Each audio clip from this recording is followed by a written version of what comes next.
यहाँ से भी मूर्तिकला के कुछ श्रेष्ठ उदाहरण उपलब्ध है। यहाँ उमा महेश्वर प्रतिमा, काल भैरव की बैठी हुई प्रतिमा, द्विभुजी सूर्य एवं 10 भुजी गतांकर मूर्ति प्राप्त हुई है।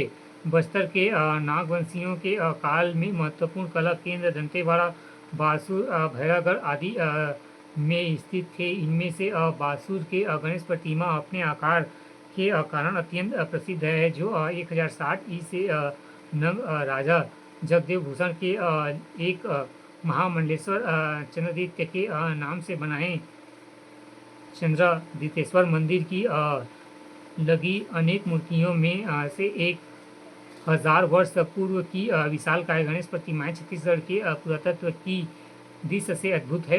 भैरमगढ़ की हरिहर हरिहर नयगर्भ पितामह में एक श्रेष्ठ प्रतिमा स्थित है। जगदलपुर में भी संग्रहालय में इस काल की मूर्तियां सुरक्षित है। कार्तिकियों के आराध्य देवी दंतेश्वरी देवी के रूप में प्रसिद्ध महिषासुर मर्दिनी मंदिर की मूर्ति संपूर्ण बस्तर में आराध्य देवी है, जिसका निर्माण 14वीं शताब्दी में आरंभ में अन्नमदेव ने कराया था।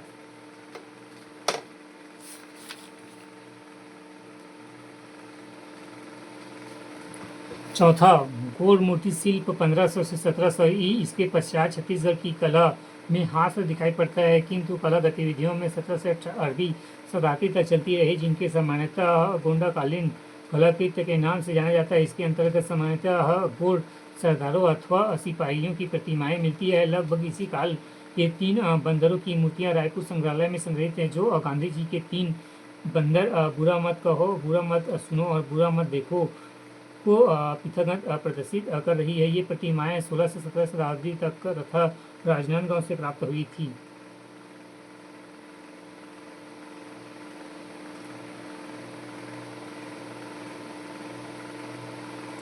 आरंग से प्राप्त बहुमूल्य रत्न स्टीफक की 3 प्रतिमाएं भी प्राप्त हुई है, किंतु इन स्पष्ट काल निर्धारण तक नहीं हो सका है। इनमें 2 पार्श्व की तक एवं शीतलनाथ की है। वर्तमान में ये प्रतिमाएं दिगंबर जैन मंदिर रायपुर में स्थित है। इनका काल निर्धारण कठिन कार्यों है एवं फिर विद्वानों द्वारा पार्श्व की एक प्रतिमा 7 से 8वीं शताब्दी, दूसरी 11 से 12वीं शताब्दी एवं शीतलनाथ की 14 से 15वीं शताब्दी की स्वीकृति की गई है। धातु प्रतिमाएं। भारतवर्ष में धातु प्रतिमाओं का निर्माण हड़प्पा काल में होने लगा एवं कालांतर में कुषाण एवं गुप्त काल में अनेक सुंदर धातु प्रतिमाओं का निर्माण हुआ। छत्तीसगढ़ में लगभग 17 से 8वीं शताब्दी ई में धातु प्रतिमाएं के निर्माण का केंद्र था।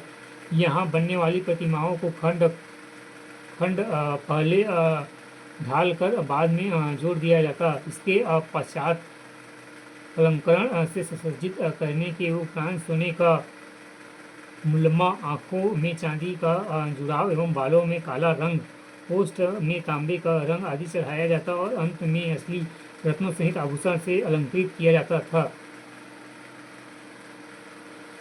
सिरपुर की प्रतिमाएं। सिरपुर में अनेक धातु प्रतिमाएं सोमवंशी काल